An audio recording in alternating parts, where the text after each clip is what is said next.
Dear students, I am Mandeep, your pole science teacher from Shri Guru Tegh Bahadur Senior Secondary School, NS9, Ding Road, Sirsa.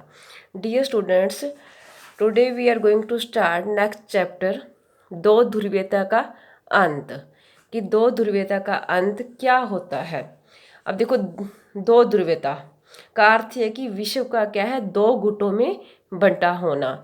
अब द्वितीय विश्व युद्ध के पश्चात क्या हुआ था, विश्व पूंजीवादी तथा साम्यवादी दो गुटों में क्या बट गया था। अब जो पूंजीवादी थे, पूंजीवादी गुट का नेता कौन था, अमेरिका, और साम्यवादी गुट का नेता कौन था, सोवियत संघ। तो ये इसी वजह से दो ध्रुवीयता का अंत है कि इसमें क्या दो गुट बने थे, अमेरिका और आपका जो दूसरा देश है वो सोवियत संघ है, कि ये दो गुट बन गए थे, तब इसको द्विव्यवस्था का बोला जाता है, कि दो ध्रुवीयता का अंत इसे बोला जाता है।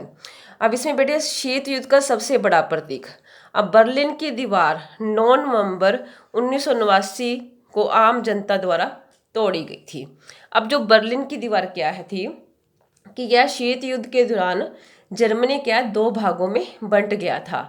पश्चिमी जर्मनी संयुक्त राज्य अमेरिका के प्रभाव में था, जबकि पूर्वी जर्मनी साम्यवादी सोवियत संघ के प्रभाव में थे।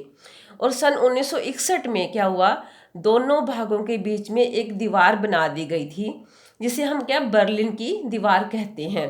और यह दीवार थी पूर्वी जर्मनी तथा पश्चिमी जर्मनी को बांटती थी। और 9 नवंबर 1989 को इस दीवार को छोड़कर जर्मनी का क्या है, एकीकरण कर दिया गया था। तो ये था बेटे हमारा बर्लिन की दीवार। अब इसमें बेटे सोवियत प्रणाली, अब ये देखा सोवियत प्रणाली क्या थी। अब सोवियत प्रणाली क्या थी, इसमें था सोवियत जो राजनीतिक प्रणाली की दूरी क्या थी, कम्युनिस्ट पार्टी थी। और सोवियत राजनीतिक प्रणाली में किसी अन्य दल या विरोधी दल को जगह नहीं दी गई थी। तो ये हमारी थी सोवियत प्रणाली। अब इसमें है गोर्बाचेव और सोवियत संघ का विघटन किस प्रकार से हुआ था। अब इसमें गोर्बाचेव का विघटन कैसे हुआ था, ये आपको बता रही हूँ। इसमें बेटे क्या हुआ था कि जो ये है गोर्बाचेव और सोवियत संघ, अब इसमें विघटन के अलग अलग कारण रहे हैं। सबसे जो मेन रीजन है इनके विघटन का, वो हमारा था, जैसे फर्स्ट इसमें था गोर्बाचेव के समय क्या कई साम्यवादी देश लोकतांत्रिक ढांचे में ढलने लगे थे, और गोर्बाचेव द्वारा शुरू की गई सुधारों की प्रक्रिया से कई साम्यवादी नेता क्या असंतुष्ट थे। और गोर्बाचेव के साथ सोवियत संघ में धीरे धीरे राजनीतिक एवं आर्थिक संकट गहराने लगा, और पूर्वी यूरोप की कई साम्यवादी सरकारें एक के बाद क्या एक गिरने लगी थी।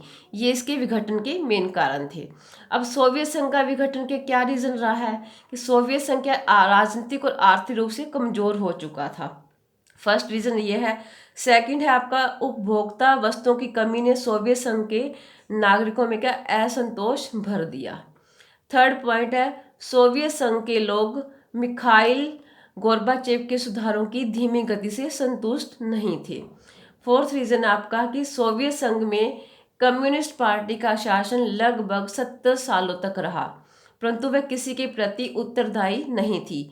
इस कारण सोवियत संघ के नागरिक इस पार्टी से छुटकारा पाना चाहते थे। तो ये थे हमारे जो इनके विघटन के मेन रीजन रहे हैं, कि ये इनके कारण थे कि इनका ये विघटन हुआ। अब जो सोवियत संघ के विघटन के विश्व के जो राजनीतिक पर क्या प्रभाव पड़े थे, कि विघटन के कौन से परिणाम निकले थे। तो जो सोवियत संघ के पतन से क्या हुआ, द्वितीय विश्व युद्ध से क्या जारी शीत युद्ध समाप्त हो गया। अब हमें पता कि जो हमारा द्वितीय विश्व युद्ध हुआ 39 से 45 तक, 1939 से 1945, तो इससे क्या हो गया कि द्वितीय विश्व युद्ध से क्या हुआ, शीत युद्ध समाप्त हो गया था। और सोवियत संघ के पतन से क्या खतरनाक परमाणु हथियारों की क्या होड़ समाप्त हो गई थी। और पूंजीवादी अर्थव्यवस्था के समर्थक अमेरिका का प्रभाव पहले से और दिख बढ़ गया था। और विश्व बैंक तथा अंतर्राष्ट्रीय मुद्रा कोष जैसी पूंजीवादी समर्थक आर्थिक संस्थाएं विभिन्न देशों की प्रभावशाली सलाहकार बन गई थी। तो ये है बेटे इसमें जो मैंने आपको बताया सोवियत प्रणाली का दोनों का विघटन हो गया। तो इसकी रीजन रहे थे कि इसका जो सोवियत संघ का जो राजनीति पर क्या प्रभाव पड़ा था। अब इसमें यूएसएसआर का पूरा नाम है union of socialist Soviet Republic या सोवियत समाजवादी गणराज्य। तो जैसे इसमें दे रखा नेक्स्ट है, मिखाइल गोर्बाचेव सोवियत संघ की कम्युनिस्ट पार्टी के क्या महासचिव चुने गए। और इसमें से बोरिस जेल्सिन को रूस की कम्युनिस्ट पार्टी का प्रमुख बनाया गया। सोवियत संघ में सुधारों की श्रृंखला शुरू की गई थी मार्च 1985 में, कि जो भी सोवियत संघ में क्या जो सुधार करने हैं वो क्या था, इसमें 1985 में स्टार्ट किया गया था। तो अब देखो इसमें बेटे आपका बता रखा है, ये है आपका जो दो ध्रुवीयता कि हमारा जो मेन रीजन है कि दो ग्रुप में क्यों ये कौन कौन से देश बटे थे, एक अमेरिका था और हमारा एक सोवियत संघ था। तो इसी कारण से इसको दो ध्रुवीयता का अंत बोला जाता है, कि इससे इस दो ध्रुवीयता का अंत हुआ था। अब द्वितीय जो दो ध्रुवीय है, द्वितीय बोल सकते हैं आप उसको, इसके विकास के क्या कारण, जो दो ध्रुवीयता है इसके विकास के क्या रीजन रहे हैं।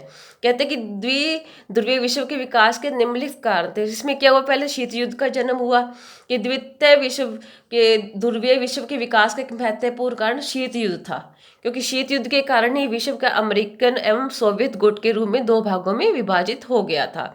ये किस लिए हुआ था दो गुटों में विभाजित, शीत युद्ध के कारण।